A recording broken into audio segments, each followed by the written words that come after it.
afternoon. Yes, we definitely seen Bo Nix since he's been in college football. Like since he's been playing, he's always been like a dual threat quarterback. Someone you always have to watch out for. Just watching the last game he played against LSU, he went on left, then he went right, he went back, then he went this front, and then scored the touchdown. We like, hey, we're gonna have to keep him in the pocket. He's definitely gonna be a force to be reckoned with. But I feel like as long as we do our job and try our best like to keep him in the pocket, follow our jobs, not try to be Superman, I feel like we can get the job done. Yeah, Channing, being the grizzled vet that you are, you've played just about every SEC stadium at this point, I think. What do you think about when you think about playing at Jordan-Hare, and how does that stack up on loud, tough places to play? Oh yeah, it definitely gets rowdy in there in that stadium. You look around, you can feel the ground shake a little bit down there at Auburn, but just like just being there, like you said, I've played at different away games or whatnot. Like you just gotta lock in. Our biggest strength is ourselves, so we'll just lean in on ourselves, do what we gotta do, get up out of there. Go to Mark Weiser and then Seth Emerson. Channing, do you remember the last game at Auburn in terms of like the number of defensive snaps you might have got? And I'm asking that because obviously you're leading the team in tackles now, and you have a much more prominent role. I mean, did you envision yourself a couple of years ago being in this position? I did. I can't remember how many like snaps I had last year. I want to say I do remember because we thrive a lot on special teams. I want to say I had like a tackle on special teams that game. I can't remember. What was the other question? I'm sorry. I was talking about 2 years ago at Auburn, not last year against Auburn. Yeah, I can't. That's a little fuzzy. I can't remember. Okay. No, I was just asking about, did you think your time would come and be in this position to make plays like you're doing now? Yeah, I definitely felt like my time would come. Just be patient, build to the program, like listen to Coach Smoke, trust the process, listen to Coach Smart, do what I have to do. But yeah, I feel like it speaks for a lot of people on our team. So yeah. Channing, playing behind Jordan Davis for 4 years, what makes him different? What makes him special? What makes Jordan Davis special? One of my really good friends, guy, he's like 6'6", 330-something pounds, and like runs like a 4.8 40. And on top of that, like he can move, like he has a lot of agility as well. So like he already like just playing behind him is like a linebacker's fantasy because he can almost like eat up 2 blockers by himself. So it's just like straight downhill runs after that. Let's go to Anthony Dasher and then Dean Legge. Hey, Channing, good to see you. Another crowd noise question for you. This will be the first time since I guess 2019 you guys have played in a, opposing stadium with a full capacity crowd. Is that much of a concern, or is that something you feel everybody will be all right, adapting to? I feel like as long as we lean on each other, like I was saying, like we are our biggest strength. Like the people you can hear the people, the fans in the crowd, but the people on the crowd can't come onto the field.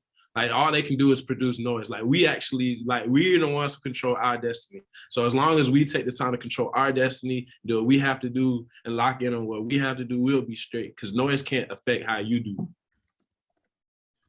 One of the most challenging things about playing Auburn is probably Bo Nix and his athleticism. What will y'all have to do to make sure he's not making a bunch of plays Saturday? Keep him in the pocket. Keep him in the pocket. Like we know he likes to get out. They have a lot of good players on their team. Like they're very all around their offense, but like keeping him in the pocket is probably the number one priority for stopping him in his run game.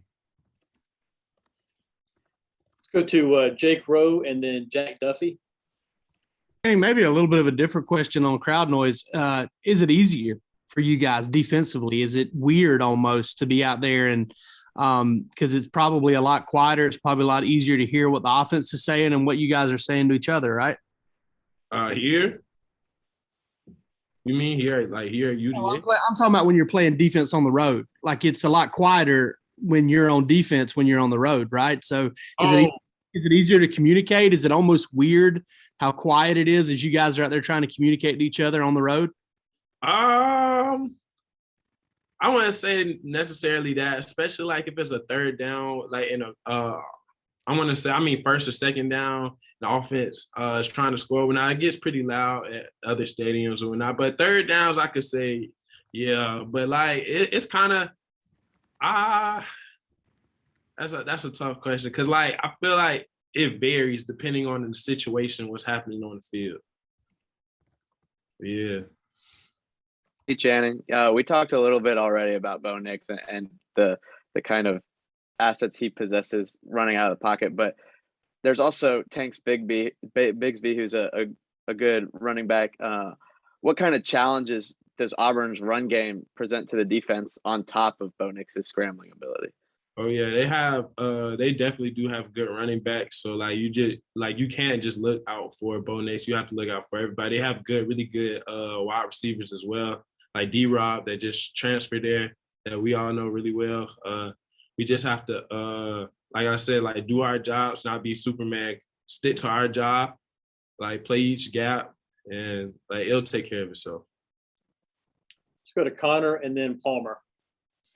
Hey, Channing, wanted to ask you about Adam Anderson. How have you seen him grow and progress as both a player and a person over the years, and how important is his athleticism going to be towards keeping Bo Nix in the pocket? Adam, I've seen him all the time work on his craft, even before the season started. Like he's trying to become a master of his craft each and every day.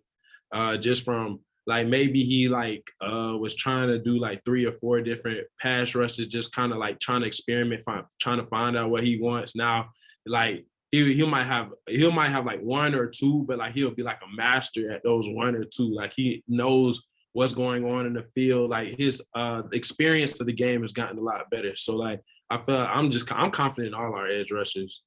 They'll get the job done in doing that. It don't matter who it is. Adam, Nolan, it don't matter.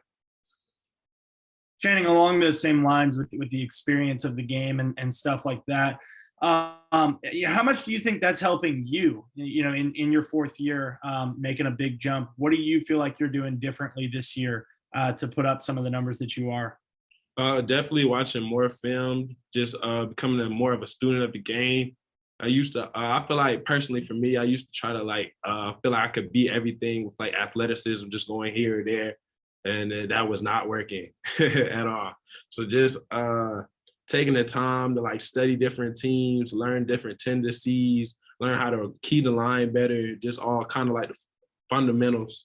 And a little bit after that, like studying each and every team was kind of got me to the point where I am now. Let's go to Tyler and then Davis. Hey, do the players ever talk about or pay attention to the defensive rankings? And is that ever a little extra motivation to try to be the best defense in the country?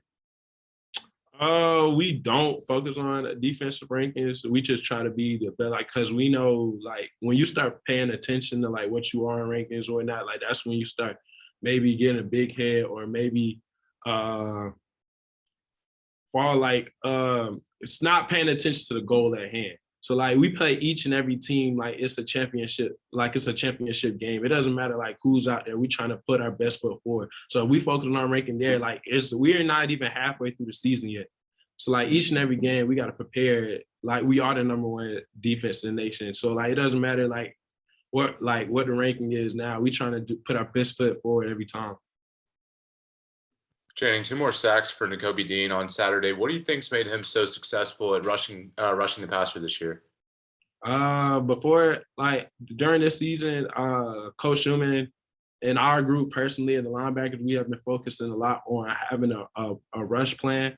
So just I feel like with those drills that we do with Coach Schumann, like just attacking the line or whatnot, has definitely gotten us all of us a lot better at rushing, passing. So, yeah. All right, we've got time for maybe a couple of follow-ups. If anybody has one, just jump right in. Yeah, Channing, you mentioned we're almost at the halfway point. Has it gone by quickly? And also, can you provide some insight as to just how much work went into this summer and the payoff that you're getting right now? Yeah, I feel like we just played Clemson yesterday, honestly. The season does go by very quick. It doesn't feel like it during the week now. On Bloody Tuesdays and Fast Wednesday, like especially today, because todays are usually like our longest practices. But Yeah, other than what was the other question? I'm sorry. Just about the work you put in. I heard some stories that this last summer was the toughest yet. I don't know if that's true. You would be able to tell us that probably. Oh yeah, this summer was challenging. I want to say like we done a lot of different things that we never done before. Waking up early in the mornings in the stadium, going running. We usually would like we might or wake up early in the morning, but not in the stadium. We'll run from like our practice facility. We had 1 week where we ran from our practice facility all the way to the stadium, and then we was doing stadium steps, a whole bunch of things. Everything's about straining. Like we're gonna be the best conditioned team. Like nobody's gonna outstrain us. Like I feel like those things have prepared us for where we are now. So we'll suffer then for what we have now. Weeks of sacrifice for a lifetime of paradise. Channing, how does the GPS numbers look like for the inside linebackers? You guys all look like you can get there really fast. I don't look at the GPS numbers like after practice or not, but I want to say we're gonna move. If the ball there, we're gonna track it. Okay, Channing, thanks for your time, buddy. Have a good rest of your night. You too. Appreciate it.